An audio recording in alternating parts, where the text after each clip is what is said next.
Assalamualaikum warahmatullahi wabarakatuh.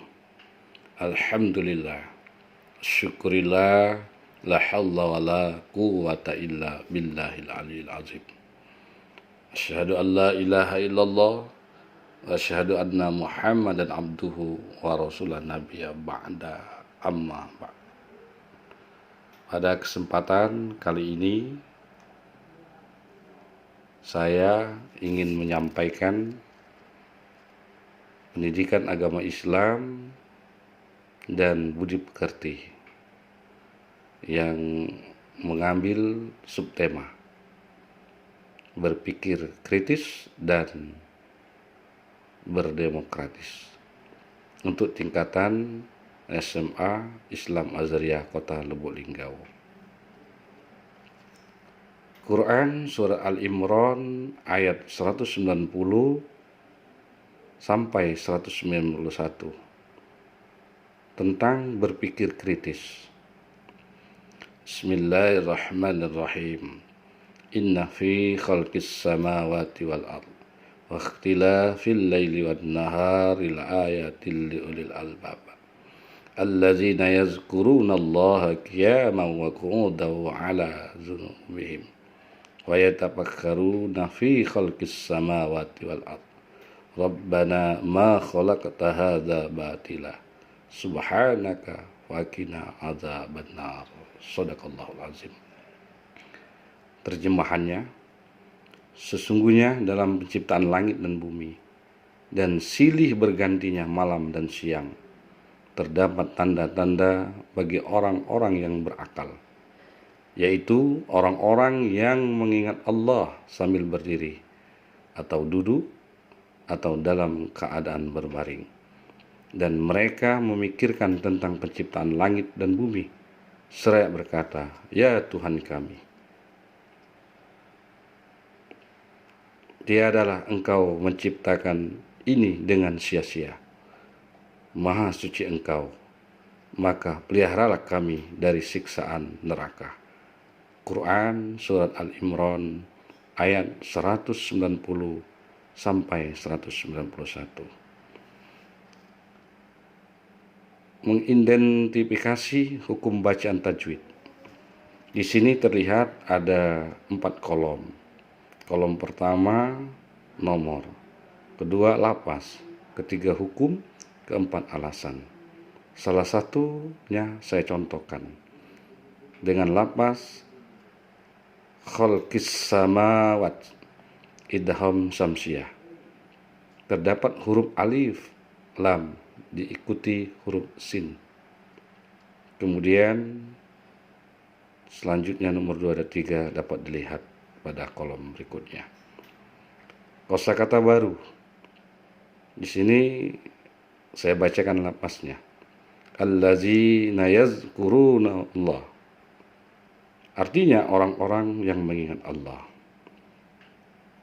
Kemudian selanjutnya bisa dilihat dalam kolom-kolom berikutnya. Selanjutnya kita akan membicarakan Quran Surah Al-Imran ayat 159 tentang berdemokratis. Anak-anakku sekalian, silakan lihat dan baca tulisan ayat Al-Quran Surat Al-Imran ayat 159. Terima kasih.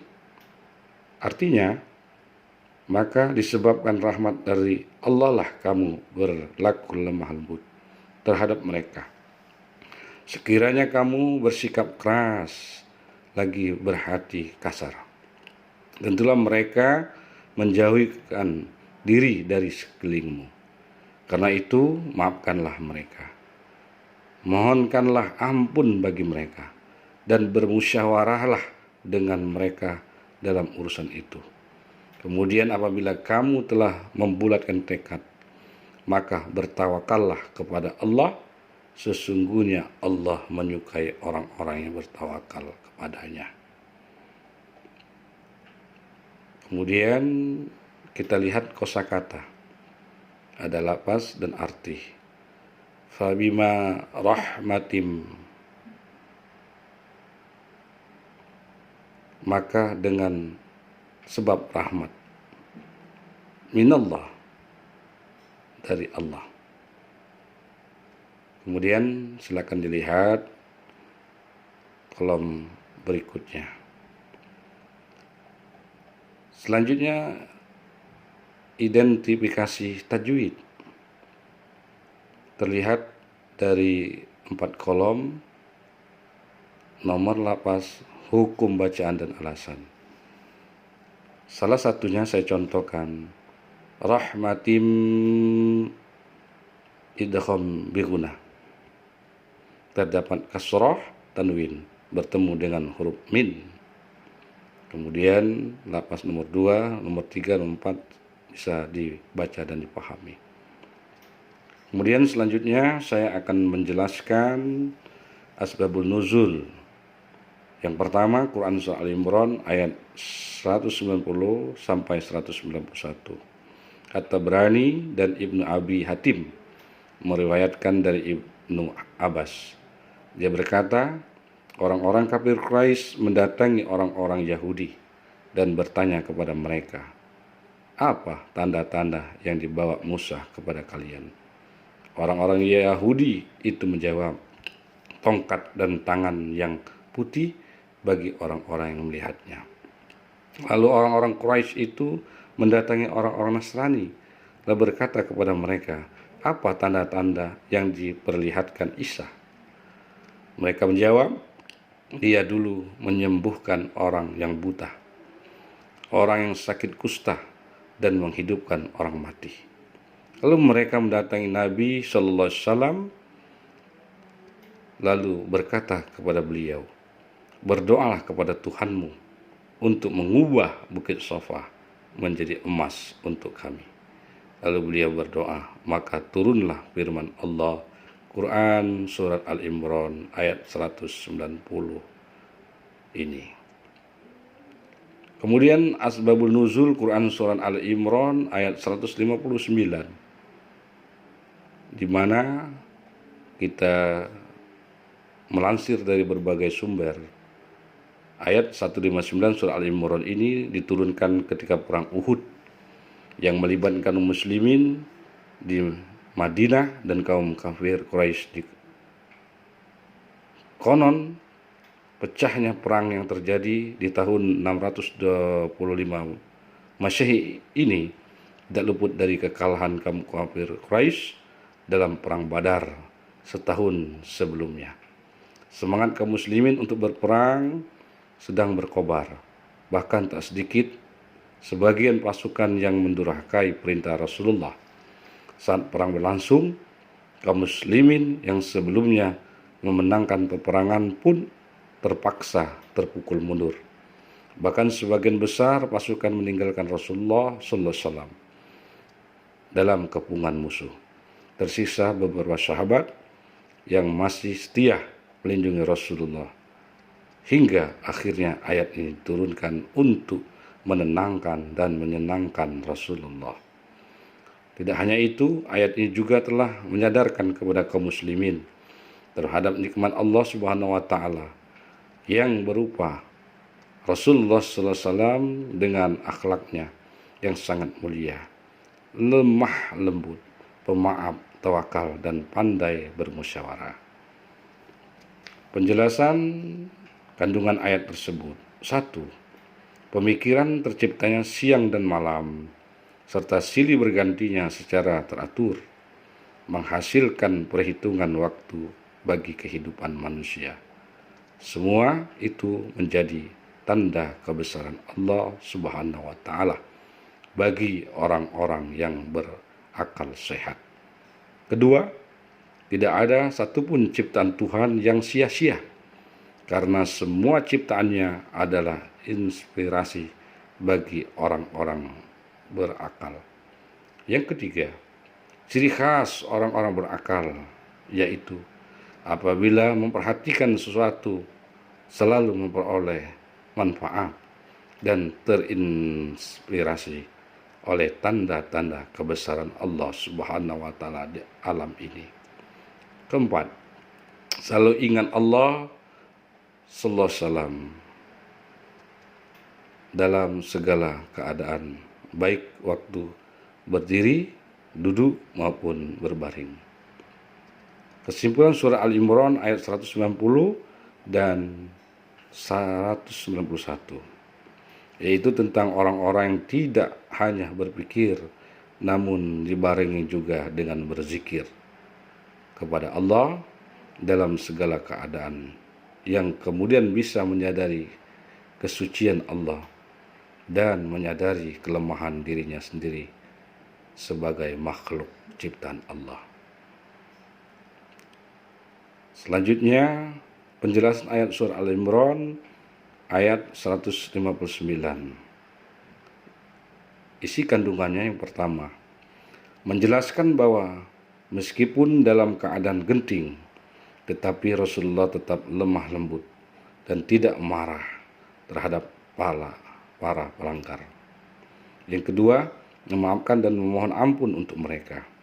Yang ketiga, terdapat 3 sifat dan sikap yang secara berurutan disebut dan diperintahkan untuk dilaksanakan sebelum melaksanakan kegiatan musyawarah, yaitu lemah lembut, tidak kasar, serta tidak berhati keras. Yang keempat, meskipun ayat tersebut berbicara dalam konteks perang Uhud, tetapi esensi sifat tersebut harus diterapkan oleh setiap muslim, terutama ketika hendak bermusyawarah. Demokrasi dan musyawarah. Konsep demokrasi pada hakikatnya hampir sama dengan konsep musyawarah dalam Islam. Namun, terdapat beberapa perbedaan di antara keduanya yang menyebabkan sebagian masyarakat masih belum dapat menerima konsep demokrasi. Ada 2 hal yang mendasar perbedaan tersebut, di antaranya. 1. Demokrasi berasal dari negara barat, sedangkan musyawarah dalam Islam berasal dari negeri timur. Yang kedua, pengambilan keputusan dalam sistem demokrasi lebih menekankan kepada suara terbanyak, sedangkan keputusan musyawarah diambil berdasarkan kesepakatan dan kesepahaman bersama, walaupun pendapat berasal dari kelompok tokoh masyarakat. Namun terlepas dari 2 pemahaman tersebut, demokrasi dan musyawarah memiliki tujuan yang sama, yaitu menghasilkan keputusan yang dapat diterima oleh setiap kalangan mayoritas dan kalangan minoritas. Manfaat berpikir kritis. 1. Dapat menangkap makna dan hikmah di balik semua ciptaan Allah Subhanahu wa taala. 2. Dapat mengoptimalkan manfaat alam untuk kepentingan umat manusia. Yang ketiga, dapat mengambil inspirasi dari semua ciptaan Allah dalam mengembangkan iptek.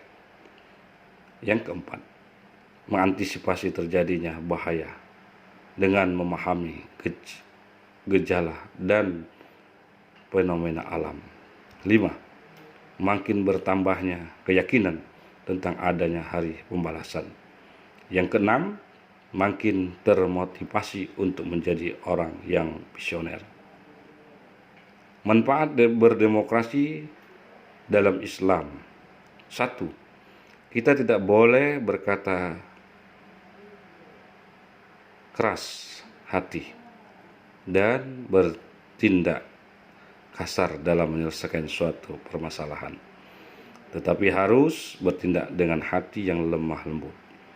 Kedua, kita harus berlapang dada, berperilaku lemah lembut, bersifat pemaaf, dan berharap ampunan Allah Subhanahu wa taala. Yang ketiga, apabila tercapai mufakat, kita harus menerima dan melaksanakan keputusan musyawarah. Yang keempat, kita selalu berserah diri kepada Allah Subhanahu wa taala sehingga tercapai keseimbangan antara ikhtiar dan doa. Terima kasih. Semoga video pembelajaran ini bisa bermanfaat untuk kita semua. Assalamualaikum warahmatullahi wabarakatuh.